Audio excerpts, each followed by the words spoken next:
Bom, pessoal, tudo bem?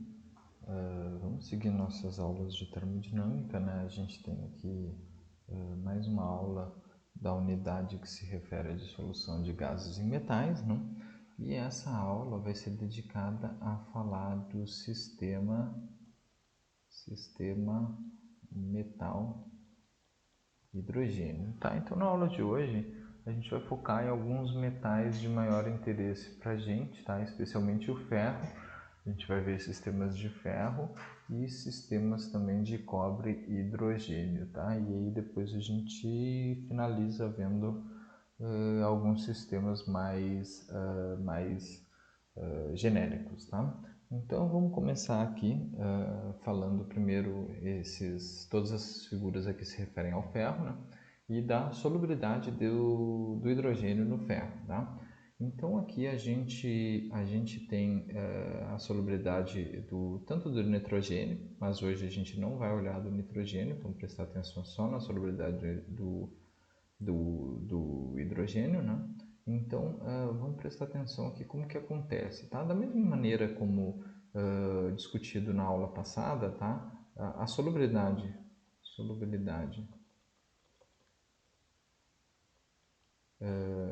de gases em líquidos, ela é maior do que a solubilidade em sólidos, tá? Então, isso que a gente consegue constatar aqui, ó. Aqui a gente tem o aço, ou melhor, o ferro líquido. E o perfil de solubilidade aqui, tanto do hidrogênio, vocês podem acabar vendo aqui de nitrogênio, né? Mas vamos focar no hidrogênio. Conforme eu vou baixando a temperatura, a solubilidade do hidrogênio ela baixa, mas ela é mais alta do que todos os outros perfis aqui. Quando a gente tem a solidificação, tá? Que é aqui, nesse momento, para a formação de uma ferrita delta aqui, tá? Quando a gente tem a solidificação, bruscamente a solubilidade do hidrogênio cai de 30 centímetros cúbicos de hidrogênio por 100 gramas de metal para menos de 10. Tá? Então, decresce sensivelmente. Tá? E aí depois, quando a gente passa de fase, então aqui a gente tem o ferrita delta, eu não me lembro como é que é o delta minúsculo, mas não, isso aqui eu não me lembro como é que é, mas vocês procurem na internet aí como que é o delta minúsculo em grego, né? E aí depois a gente vai passar para o ferro gama ou a austenita, e aí a austenita vai mudar, vai subir, vai aumentar um pouquinho a solubilidade, muito provavelmente pelos espaços intersticiais da austenita que é maior, né? Então aumenta a quantidade, sai de uma coisa tipo 5, vai para alguma coisa tipo 15 centímetros cúbicos de hidrogênio. E aí, mais uma vez, conforme a temperatura vai descendo, ela vai caindo até uma outra, nova mudança de fase, né? Que é do ferro gama, da austenita para ferrita alfa dessa vez, né? E aí a gente tem aqui a precipitação, a formação, aliás, a queda sensível de solubilidade do hidrogênio no nosso ferro, tá? No aço, no caso, né? Então, outra coisa que a gente pode concluir também é que mudanças de fase, né? Mudanças de fase mudam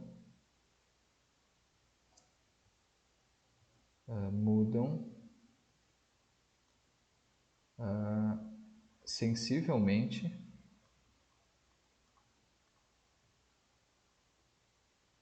a solubilidade.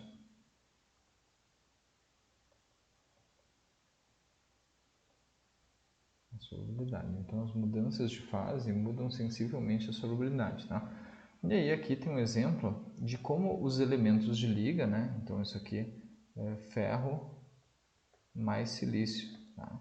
Uma liga de ferro com silício. Não a ferro liga, ferro silício, mas uma adição de silício um pouco maior do que o aço, né? O aço normalmente tem um pouco baixo teor de silício, mas aqui é só para demonstrar como o elemento de liga pode afetar a solubilidade do hidrogênio no aço, né? Então, olha aqui, inicialmente a gente tem duas temperaturas diferentes, então temperaturas mais altas no aço, mesmo que a gente utilize uma liga, a gente vai ter um valor maior de hidrogênio dissolvido, tá?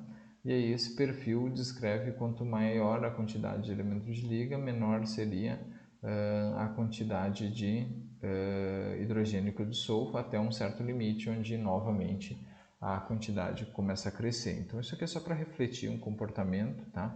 Que pode ser interessante de ser explorado. Então aços com elementos de liga, com grande quantidade de elementos de liga, pode sensivelmente alterar a quantidade de hidrogênio dissolvido.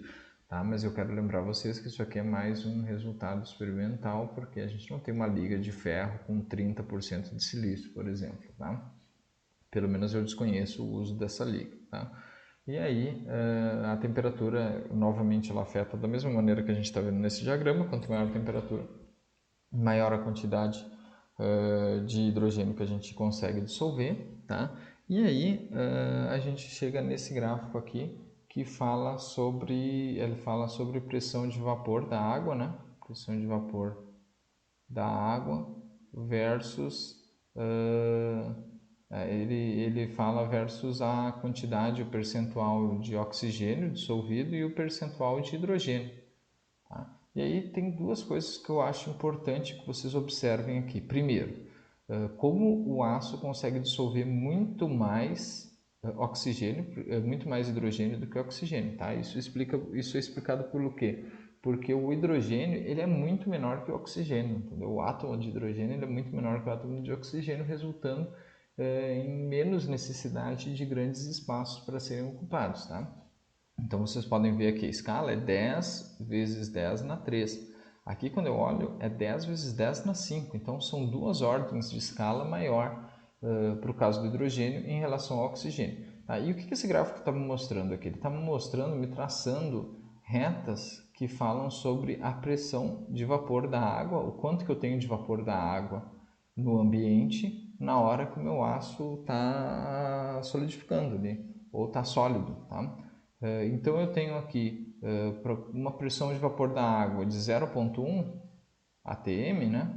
Eu consigo dissolver essa quantidade de 200, aqui a gente nem consegue ver qual que é a quantidade, né? Mas uma quantidade enorme de hidrogênio. Tá? Então quanto maior a pressão de H2O, né? Quanto maior a pressão de vapor, maior a quantidade eu consigo dissolver de hidrogênio. Então o ideal é que a gente não tenha que seja, e vocês vão ver lá no refino dos aços, né, na hora da solidificação, tenta se proteger ao máximo a presença de atmosfera no momento da solidificação do aço. Por quê? Porque mesmo pressões bastante baixas, tá? Isso aqui seria água na atmosfera, tipo umidade do ar, entendeu? Então, em contato com o ar, a gente pode chegar aqui entre 100 e 200, 150 a porcentagem seria a porcentagem de hidrogênio no aço, entendeu? Então essa quantidade aqui ela é bastante elevada e aí por isso que se evita ao máximo o contato do hidrogênio com o nosso metal durante a solidificação, tá? Porque isso é função direta da quantidade de hidrogênio que vai ser dissolvida no metal, tá? Então, em relação ao aço, era isso que eu tinha a falar, né? Esses comportamentos aqui importantes de ser observados. Primeiro, como que oscila, tá? Mais ou menos as mesmas informações que foram dadas na aula passada, vocês estão vendo aqui, tá? Uma variação da solubilidade com a temperatura. Quando a gente muda de fase do líquido para o sólido, cai bastante a quantidade de gás dissolvido. E, além disso, as mudanças de fase da fase sólida propriamente dita também causam bastante mudança na solubilidade, tá? E aí outra informação aqui que a adição de elementos de liga pode melhorar a quantidade, pode diminuir a quantidade de a quantidade de hidrogênio que o metal dissolve, e por fim, a quantidade de hidrogênio dissolvida no metal ela é diretamente relacionada com a quantidade de água que tem na atmosfera.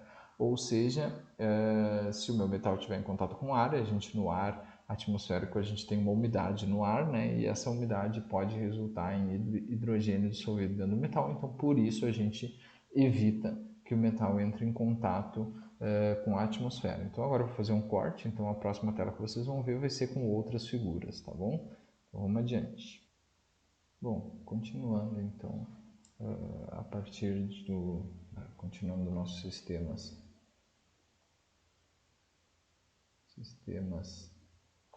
calma aí que ficou ruim aqui, nossos sistemas metal, hidrogênio, a gente vai visualizar agora como que funciona para o caso específico do cobre. Tá?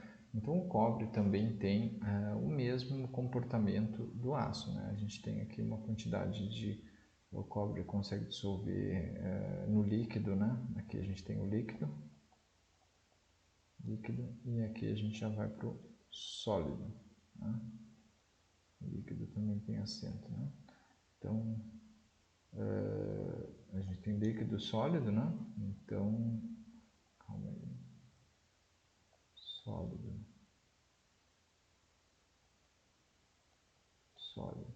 Tá? Então, quando a gente tem a transição, novamente, a gente tem aqui uma maior solubilidade do líquido do que do sólido. Na transição de fase líquido-sólido, né? A gente tem uma queda abrupta, mas dessa vez, no caso específico do cobre, essa queda não é tão abrupta, cai e tem uma descontinuidade, mas não é uma grande descontinuidade, né? E assim ela vai progredindo a diminuição da solubilidade do hidrogênio no metal, tá? Agora, no caso específico, quando a gente tem esse metal sob pressão, né? A gente pode ver aqui quanto maior a pressão, né, de hidrogênio, né, que a gente tem, o metal, né, maior é a solubilidade de hidrogênio, é como se a gente estivesse empurrando hidrogênio para dentro da liga, né? E aí a gente tem também aqui, evidentemente, esse fenômeno, quanto maior a temperatura, maior é a solubilidade do hidrogênio no cobre, tá? Então aqui tem o perfil de solubilidade conforme a gente faria a pressão, né? E aqui está a quantidade de hidrogênio dissolvido. Então a gente, para 1083 graus, a gente tem em temperaturas próximas a 800 graus, a gente tem esse percentual de hidrogênio, tá? Lembrando que é vezes 10 na 5, o percentual está em peso, né? Então é um percentual bastante pequeno, tá? Então a gente tem cerca de 50 aqui e isso decai a quase zero a temperatura ambiente através desse perfil. E aí a gente tem com temperaturas mais altas, tá? Desculpa, até pressão zero, né? A quantidade dissolvida cai até quase zero, né? Em temperaturas mais altas a quantidade dissolvida aumenta, mas igualmente conforme a gente vai baixando a pressão de hidrogênio, tá? Diminui a quantidade de hidrogênio que dissolve no metal. Tá? O que esse gráfico quer dizer exatamente para vocês? A ideia é a seguinte: se a gente não quer hidrogênio dentro da liga de cobre, o ideal é que a gente não permita que haja hidrogênio em volta do metal. Tá? Então, se a pressão de hidrogênio for zero, a gente pode ver aqui que pressão de hidrogênio zero vai me conduzir a quase zero de percentual de hidrogênio dentro do cobre. Tá? Então, uma das grandes providências que a gente tem para não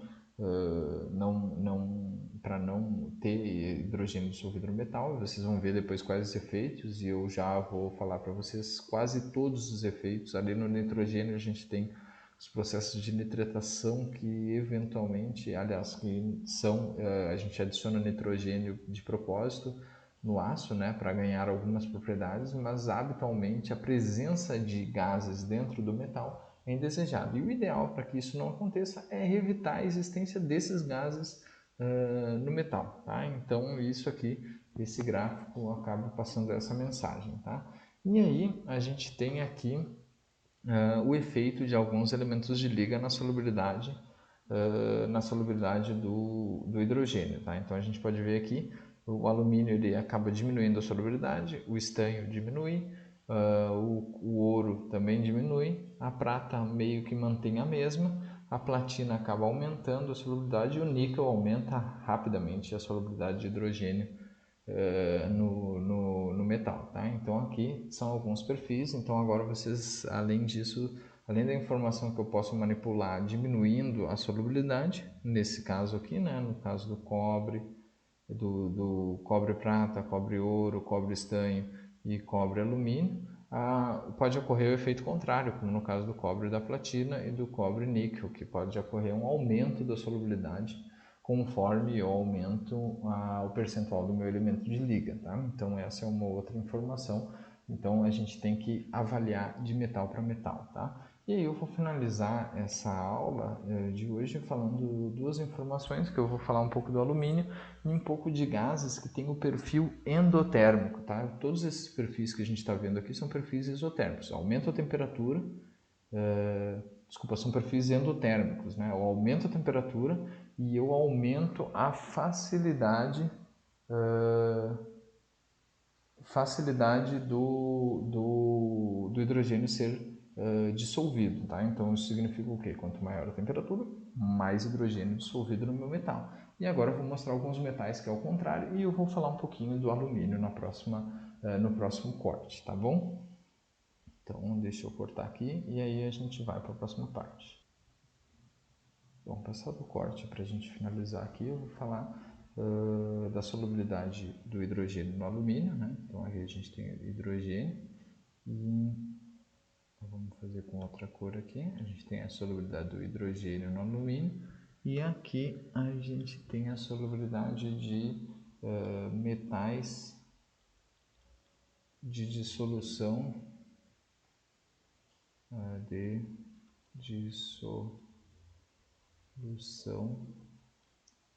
exotérmica. Então vamos falar um pouquinho primeiro do comportamento do hidrogênio. Tá? Então a gente, lembrando, a gente está no sistema metal hidrogênio. Tá? A solubilidade do hidrogênio é o gás que mais traz problema ao alumínio. Tá? Então a solubilidade do hidrogênio no alumínio é importante ser investigada. Tá? Então vários autores investigaram e eles chegaram a dados bastante diversificados de solubilidade do hidrogênio no alumínio. Tá? Uma coisa que todos eles entraram de acordo, se a gente extrapolar todas as retas aqui, a gente vai chegar para alguma coisa muito próxima de zero, aqui é mais ou menos o ponto de fusão do alumínio. Tá? Então a solubilidade do hidrogênio no alumínio na temperatura ambiente, no alumínio sólido, tá? Ela é praticamente zero. Tá? O comportamento dela, todo mundo entrou em acordo, todos os autores que pesquisaram isso entraram em acordo, de que quanto maior a temperatura, mais hidrogênio a gente consegue dissolver no alumínio. Tá? O que não se entrou muito em acordo é quanto cada um achou, nos diversos experimentos, achou umas quantidades diferentes. Tá? E aí, como a principal informação é que ainda não se tem exatamente qual que é o perfil de dissolução de hidrogênio no alumínio conforme a gente aumenta a temperatura, que no estado sólido o hidrogênio, o alumínio praticamente não dissolve hidrogênio, o que significa que provavelmente ele deve precipitar formando bolhas, e isso é um problema, é o maior problema das ligas de alumínio em relação a ligas de alumínio com gases dissolvidos. Então o hidrogênio é o elemento mais problemático. Tá? E aí, olhando agora aqui para a nossa gráfico onde a gente tem metais com dissolução exotérmica, o que acontece? Conforme eu aumento a temperatura, a quantidade de hidrogênio que o metal consegue dissolver diminui. E isso acontece com quem? Paládio, vanádio, tântalo, titânio, zircônio, tório e cério. Tá? Ligas menos convencionais, né, com exceção do titânio aqui, tá, que é bastante utilizado, tá, mas habitualmente o hidrogênio para esses metais aqui, metais de dissolução exotérmica, quanto maior a temperatura, menos hidrogênio eu consigo dissolver. Tá? Então, a gente na aula de hoje conseguiu conferir mais alguns efeitos e mais alguns comportamentos. Aqui, a ideia dessas 3 aulas que a gente vai falar do sistema metal-oxigênio, metal-hidrogênio e metal-nitrogênio, é que vocês construam uma ideia de comportamentos e ter um pouco de dados, mais de um arcabouço mais em relação à quantidade de informações que você sabe sobre gases nos metais. Então, na aula de hoje, a gente teve informações sobre a dissolução do hidrogênio no aço e aquelas diferentes concentrações de hidrogênio devido a mudanças de fase, seja do líquido para o sólido e as próprias mudanças do sólido. Isso se repetiu no cobre também. Vocês viram o efeito da quantidade de elemento de liga na capacidade do metal de dissolver. Vocês viram lá no aço um exemplo onde a gente tem uma diminuição seguida de um aumento da dissolução de hidrogênio, e no cobre a gente viu que dependendo do metal que a gente dissolve, a gente consegue aumentar ou baixar, acaba aumentando ou baixando a quantidade de hidrogênio que pode ser dissolvido dentro do metal. Tá? Outra coisa, a presença desses gases na parte externa do metal pode resultar em aumento da concentração desses gases dentro do metal, seja a água, né, a água é H2O, né, então ela acaba podendo dissolver hidrogênio, como eu falei lá na primeira aula, ela tem que se decompor, a água não se dissolve dentro do metal, então o que dissolve é o hidrogênio e o oxigênio. Então, o aumento da pressão de água, por exemplo, pode aumentar a quantidade de hidrogênio dentro do metal. Tá? Isso vale para o cobre e vale para o ferro também. Tá? E por fim, a gente viu aqui os diversos perfis pesquisados por outros autores de temperatura em relação à concentração de hidrogênio e algumas informações sobre a dissolução quando ocorre dissolução endotérmica no caso do hidrogênio. Tá? Então era basicamente isso que eu tinha para falar para vocês na aula de hoje. Eu espero que todos tenham entendido e que vocês estejam aptos a fazer o exercício, tá bom? Então, acho que era isso e tchau, tchau.